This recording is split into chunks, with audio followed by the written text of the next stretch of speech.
آج ویو 360 میں بھارت کے زیر انتظام کشمیر میں اسلحہ سازی کی صنعت آخری دموں پر، کارکردگی بڑھانے والی ادویات اور اسٹیرائڈز کھیلوں کی دنیا میں پابندی کے باوجود کیوں استعمال کیے جاتے ہیں؟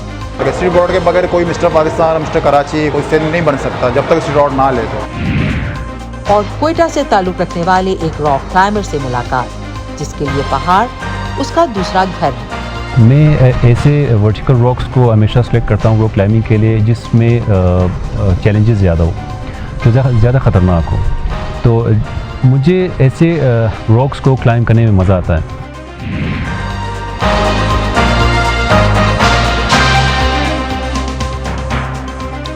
وائس آف امریکہ کے واشنگٹن اسٹوڈیوز میں آپ سب کو خوش آمدید۔ ویو 360 کے ساتھ میں ہوں کوکب فرشوری۔ امریکی صدر جو بائیڈن نے اب تک وائٹ ہاؤس میں جن چند عالمی رہنماؤں سے ملاقات کی ہے ان میں سے ایک ہیں اسرائیلی وزیر اعظم نفتالی بینٹ۔ جون میں ہونے والی اس ملاقات میں صدر بائیڈن نے اسرائیلی وزیر اعظم سے ایسے اقدامات اٹھانے کے لیے بھی کہا جن سے فلسطینیوں کا معیار زندگی بہتر بنایا جا سکے اور دونوں اطراف کے لوگوں کے درمیان اعتماد سازی کو فروغ ملے۔ حال ہی میں اسرائیلی حکام نے ایک معاشی پیکج کا اعلان کیا ہے جس کے تحت فلسطینی اتھارٹی کو $12 کروڑ کے قرضوں کے علاوہ فلسطینیوں کے لیے 16,000 اسرائیلی ورک پرمٹس دیے جائیں گے۔ تاہم مغربی کنارے کے شہر رام اللہ کے مکینوں نے وائس آف امریکہ سے بات کرتے ہوئے ان اقدامات پر شکوک و شبہات کا اظہار کیا ہے۔ تفصیل ہماری نمائندہ لنڈا گریڈسٹین کی رپورٹ میں، جسے پیش کر رہی ہیں فائزہ بخاری۔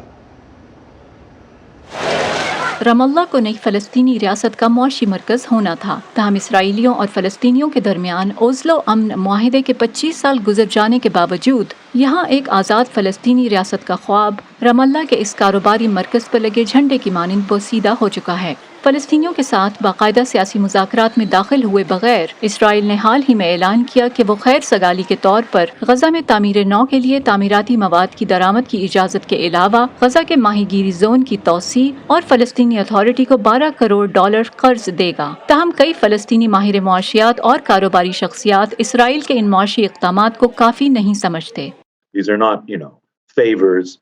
یہ احسانات نہیں ہیں، ہو سکتا ہے کہ انہیں اعتماد سازی کے اقدامات کے طور پر پیش کیا جائے، لیکن یہ غزہ کے لوگوں کے حقوق ہیں جو اسرائیل انہیں واپس لوٹا رہا ہے۔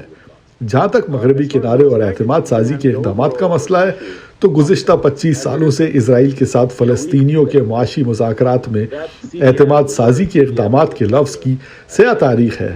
ہم نے بہت سو کو آتے اور جاتے دیکھا ہے۔ اسرائیل کے ان معاشی اقدامات کا اعلان اسرائیلی وزیر دفاع بینی گینٹس اور فلسطینی اتھارٹی کے رہنما محمود عباس کے درمیان 10 سالوں میں حالیہ پہلی اعلیٰ سطحی ملاقات کے بعد کیا گیا۔ ان دونوں کے درمیان ملاقات کی محض معاشی اہمیت ہے جس کے معاشی اثرات تو ہوں گے لیکن دیر پا اور پائیدار نہیں۔ منصفانہ سیاسی تصفیے پر انحصار کیے بغیر یہ اقدامات زیادہ دیر تک نہیں چل سکتے، کیونکہ عین ممکن ہے کہ بہت جلد ہم نقطۂ آغاز یا اس سے بھی پیچھے چلے جائیں اور پھر اسرائیل کے ساتھ جھڑپیں اور جھگڑے شروع ہو جائیں۔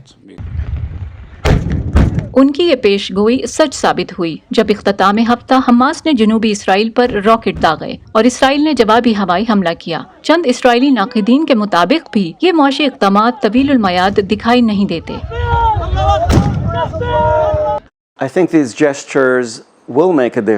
میرے خیال میں ان اقدامات سے فضا میں تبدیلی آئے گی، لیکن کوئی بڑا انقلاب نہیں۔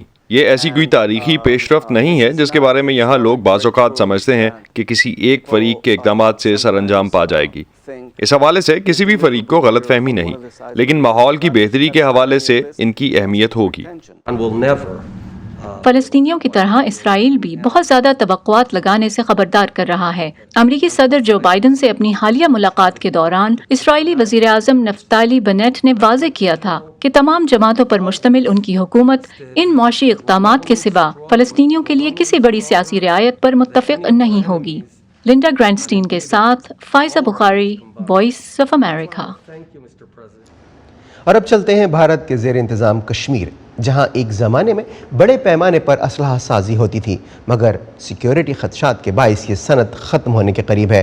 وادی میں پہلے بندوقیں بنانے کی تقریباً 30 فیکٹریاں تھیں، جن میں سے اب صرف 2 ہی باقی رہ گئی ہیں۔ سری نگر سے زبیر ڈار بتا رہے ہیں کہ اس پیشے سے جڑے لوگوں کو اب اپنا روزگار ختم ہوتا نظر آ رہا ہے۔ ماضی میں بھارت کے زیر انتظام کشمیر میں کبھی بڑے پیمانے پر بندوق سازی کی جاتی تھی، لیکن آج یہ کام صرف 2 کارخانوں تک محدود ہو کر رہ گیا ہے۔ نذیر احمد زارو 40 سال سے بندوق سازی کے خاندانی پیشے سے وابستہ ہیں۔ دیکھیں، ہم جب پیدا ہوا ہمارا والد صاحب بھی اس کے ساتھ تھا، اس کا والد صاحب بھی اس کے ساتھ تھا۔ اکبر بادشاہ نے انہوں نے وہ ادھر ہزارہ سے منگوایا تھا اسلحہ بنانے والے۔ پہلے اس نے اسلحہ بنانے والے لائے تھے یہاں پر، وہ گوجوارہ میں پہلے وہ وہاں رہتے تھے۔ سن 1947 کے بعد تقریباً 30 کارخانے حکومت کے ساتھ رجسٹر ہوئے۔ اس محلے کا ہر گھر اسلحہ سازی کے پیشے سے منسلک تھا، لیکن پھر ایک بڑی تبدیلی آئی۔ 1962 کے بعد آفٹر انڈو چائنا وار تو گورنمنٹ نے ایک ڈیسیژن لیا، اسی فیکٹری کو ہم چالو رکھیں گے، جتنا بھی جو گن مینوفیکچر کرے گا وہ پہلے آرڈیننس فیکٹری جائے گا چیک کرنے کے لیے، اس کے بعد اگر وہ پاس ہوگا اس کے بعد وہ بندوق بیچ سکتا ہے۔ لیکن بہت ساری صرف دو ہی فیکٹریوں نے وہاں پر بیچ دیا مثلا بندوق ٹیسٹنگ کے لیے، تو وہی 2 فیکٹریاں رہ گئی، باقی سب گورنمنٹ نے اس ٹائم بند کر دی۔ آج ان 2 فیکٹریوں میں صرف شکار کے لیے بندوقیں تیار کی جاتی ہیں، جو کہ کشمیر سے باہر ہی فروخت کی جاتی ہیں، کیونکہ وادی میں اسلحہ کے لائسنس جاری نہیں کیے جا رہے۔ کہ گورنمنٹ کہہ رہا ہے کہ یہ سیکیورٹی تھریٹ ہمیں ہے کہ کوئی یہ گن مس یوز نہ ہو جائے، اس وجہ سے ہمیں ایسا لگتا ہے شاید اس وجہ سے لائسنس روک دی ہے۔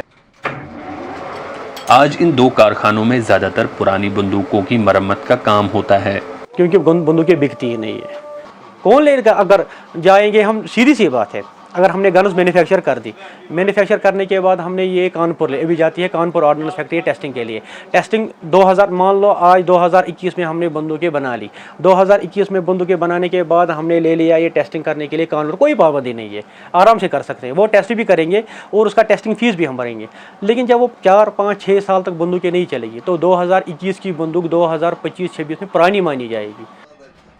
2015 سے ناصر حیات نے کوئی نئی بندوق فروخت نہیں کی، یہی وجہ ہے کہ وہ اب اس کام میں مزید سرمایہ کاری نہیں کرنا چاہتے، لیکن نذیر احمد زارو کہتے ہیں کہ اپنے خاندانی پیشے کو زندہ رکھنے کے لیے وہ ہر ایک ممکن کوشش کرتے رہیں گے۔ Zubair Dar, voice of America, Srinagar. Texas کی ایک پاکستانی مسجد میں وہ اسلام سے روشناس ہوئے اور اسلام قبول کیا۔ وہ کہتے ہیں کہ اپنی دانست میں انہوں نے پاکستانیوں کی ہی مدد کرنے کی خاطر جیل بھی کاٹی۔ یہ ہیں اسماعیل رائر، جن سے ایک خصوصی رپورٹ میں ہماری ملاقات کروائیں گی صبا شاہ خان، لیکن اس وقت دیکھتے ہیں اس کی ایک جھلک۔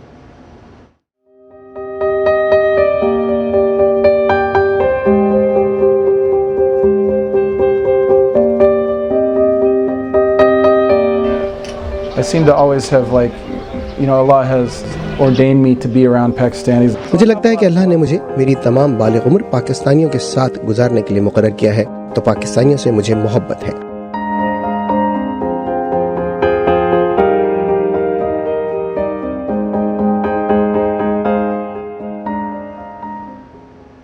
مزید خبروں کی تفصیل کے لیے آپ آ سکتے ہیں ہماری ویب سائٹ urduvoa.com پر۔ یہ سارا مواد آپ کو ملے گا ہمارے سوشل میڈیا پلیٹ فارمز پر بھی، facebook.com/VOA اردو، ٹویٹر پر ہمارا ہینڈل ہے @urduvoa۔